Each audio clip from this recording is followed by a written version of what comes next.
le ministre, vous êtes en porte-à-faux avec vos déclarations contenues dans votre procès verbal de déposition. Avec la permission de Monsieur le Président et de Messieurs les assesseurs, je voudrais donner lecture de votre PV de déposition. Question des enquêteurs, des magistrats et instructeurs. Après les événements du 28 septembre, quel jour avez-vous été au stade? Réponse de Monsieur le ministre que vous êtes, c'est seulement une semaine à 10 jours après que je me suis rendu au stade du 28 septembre en compagnie d'une équipe de la télévision nationale pour constater et prendre les images et dommages multiples qui y avaient été enregistrés. Il s'agit notamment des sièges qui avaient été endommagés à la loge officielle, des portes endommagées, des cabines de reportage et du tunnel d'accès endommagé. Copie de ces images se trouve à la disposition du haut commandement de la gendarmerie nationale. La commission nationale d'enquête doit avoir également les images. Oui, j'ai dit cela parce que lors de notre passage, la commission avait attesté justement avoir, je crois, les copies de ça. Effectivement. Donc, alors, vous voyez... Il n'y a pas de contradiction. Non, permettez-moi. Non, moi je vous ai demandé si une copie vous avez transmise. Non, C'est pas moi qui ai commandité, pardon, c'est pas moi qui ai pris les copies, mais les copies ont été demandées certainement par les différentes commissions et les institutions. Mais je n'ai pas le droit de prendre, c'est comme si je faisais une censure. Moi, je fais couvrir mes activités, c'est à la presse de faire son travail. C'est une presse indépendante. Voilà. Oui. Donc, les copies, ce n'est pas vous qui avez communiqué ces copies au haut commandement? Non, pas du tout. Ce n'est pas vous qui les avez communiquées non plus à la commission d'enquête? Je crois que c'est dans leur travail d'enquêteur qu'ils ont dû recevoir. Mais pourquoi vous n'avez pas dit ça dans votre déposition et c'est maintenant que vous apportez ces précisions? Mais c'est dans... Je vous dis que je ne peux pas vous réciter tout ce que j'ai dit. Écrit. Et ça s'est fait en 2000 combien? En 2013. Je ne peux pas, je n'ai pas une mémoire d'éléphant pour retenir tout. Je ne vous demande pas de réciter, Monsieur le ministre. Je vous fais revenir sur ce que vous avez dit. Voilà. Et vous pouvez ne pas reconnaître et vos déclarations. C'est votre droit. Et moi aussi, je suis en droit alors de revenir là-dessus. Bon. Et est-ce que vous vous rappelez également que dans le même procès verbal que vous avez eu à faire état d'un certain nombre d'éléments, et au nombre desquels vous parlez d'abord la gendarmerie. Est-ce que vous savez qu'en ce moment, au moment où vous vous êtes rendu sur la scène du crime, qu'en ce moment, le haut commandement de la gendarmerie n'existait pas? Est-ce que vous le savez? Bon, non, je crois que ça existait. Hein. Je crois que ça existait.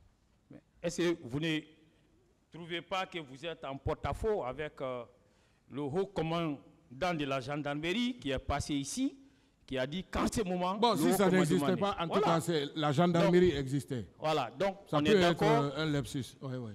On est d'accord que, et en parlant de haut commandement en ce moment, vous êtes trompé. Certainement, je me suis trompé. Très bien. Oui. Et à quelle date précise vous avez été entendu par les magistrats instructeurs? Non, je ne me rappelle plus. Bon, Je vais... Mais je sais que, bon, je peux dire le nom du magistrat qui m'a entendu. C'était en 2014. Vous a demandé.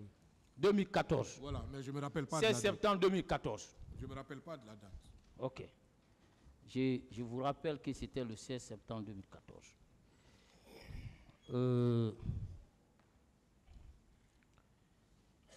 Alors, est-ce que vous savez qu'une scène de crime est protégée et qu'il n'appartient à personne d'y intervenir avant les enquêteurs? Oui, ça je l'ai dit ici. Très bien. En introduction. Est-ce que vous savez qu'en faisant intervenir sur cette scène du crime,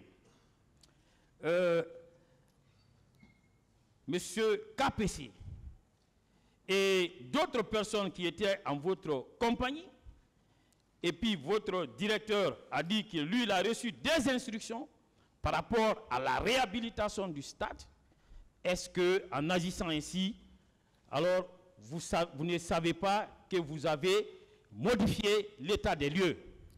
L'état des lieux n'a pas été modifié parce que, comme j'ai dit tout de suite avec maître, je ne connais pas son nom, Djokame, que les travaux n'ont pas été effectués. J'ai demandé.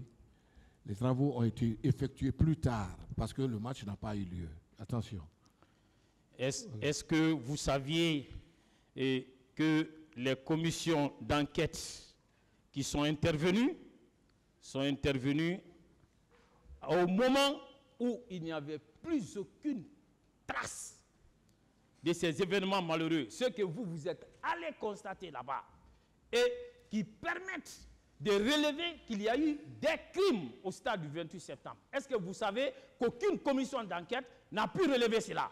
Mais je vous l'ai dit, lorsque la commission de, comment on appelle ça, internationale arrive, 6-7 mois après, le stade, il ne peut pas rester comme ça. Il ne peut pas rester comme ça. Il y a des gens qui sont venus, moi j'ai suivi un peu le reportage sur France 24, les gens ne sont venus que 9 mois après. On ne peut pas arrêter les activités. C'est vrai qu'il y a eu des morts d'hommes et tout ça. Est-ce qu'en ces moments, et cela signifie qu'en ce moment, il n'y avait pas de justice en Guinée, il n'y avait pas d'autorité habilitée à mener des enquêtes? Mais les enquêtes se menaient. Mais où est la preuve qu'il y a eu des constatations par rapport à cette scène de crime avant vous, votre arrivée, avant l'arrivée de votre équipe, avant l'arrivée des enquêteurs? Je ne suis pas ministre de la Sécurité, encore moins ministre de la Justice. Je ne peux pas vous le dire, maître. Et vous avez l'une des réponses posées par la défense du capitaine Dadis, vous êtes allé jusqu'à affirmer que lorsque vous devez vous rendre là-bas, vous partez en tant que ministre et que cela relèverait de vos attributions et que vous n'avez pas besoin d'une quelconque autorisation à cet effet. Est-ce qu'en parlant ainsi, ce n'est pas parler de trop? Bon, je ne voudrais pas rentrer dans les débats antinomiques des différents groupes d'avocats. Oh, mais je voudrais... des affaires, vous allez assumer. Non, je parle en toute humilité de ce que j'ai fait. Mais je n'ai pas voulu défendre Paul ou Pierre. Non. Je voudrais pas, ce n'est pas mon souhait de le faire, s'il vous plaît, maître. Lorsque vous avez agi ainsi, alors, monsieur le ministre, vous devez savoir que, en tant que ministre, alors vous et tous ceux qui sont intervenus, vous vous êtes rendus coupables des modifications de l'état des lieux d'une scène de crime telle que prévue par l'article 52 de notre ancien code de procédure pénale qui était applicable en ce moment, et je vous en donne lecture. Article 52, il disposait: dans les lieux où un crime a été commis, il est interdit sous peine d'une amende de 5 000 à 50 000 francs guinéens à toute personne non habilitée de modifier avant les premières opérations de l'enquête judiciaire l'état des lieux et d'y effectuer des prélèvements quelconques. Toutefois, exception est faite lorsque ces modifications ou ces prélèvements sont commandés par les exigences de la sécurité ou de la salubrité publique ou pour les soins à donner aux victimes. Si la destruction des traces ou si les prélèvements sont effectués en vue d'entraver le fonctionnement de la justice, la peine est un emprisonnement de 3 mois à 3 ans et une amende de 50 000 à 500 000 francs guinéens. Vous voyez? Et aujourd'hui, nous n'avons au dossier de la procédure aucun élément par rapport à ce qui s'est passé au stade. En tout cas, en ce qui concerne, dans notre jargon, ce qu'on appelle les pièces à conviction. Alors, parce que vous êtes intervenu, vous avez fait intervenir d'autres personnes et l'état des lieux a été modifié. Est-ce que, non, maître, permettez s'il vous plaît, et ces textes parlent ici de personnes habilitées. Est-ce que vous étiez habilité à intervenir? Vous étiez une autorité chargée d'enquête au moment où vous intervenez sur la scène? je précise ici qu'aucun indice de crime n'a été modifié. Je l'ai dit et je le répète, maître. Je l'ai dit de façon très claire, dans un français très simple, que la demande a été faite, le travail n'a pas été fait, le travail a été suspendu. Voilà, et le stade est resté comme tel. Et je crois qu'il est de mon devoir, il était de mon devoir d'aller en tant que ministre de la République chargé étant la tutelle du stade du 28 septembre, d'aller quand même voir ce qui s'est passé. Ça, aucun enquêteur ne peut m'en empêcher.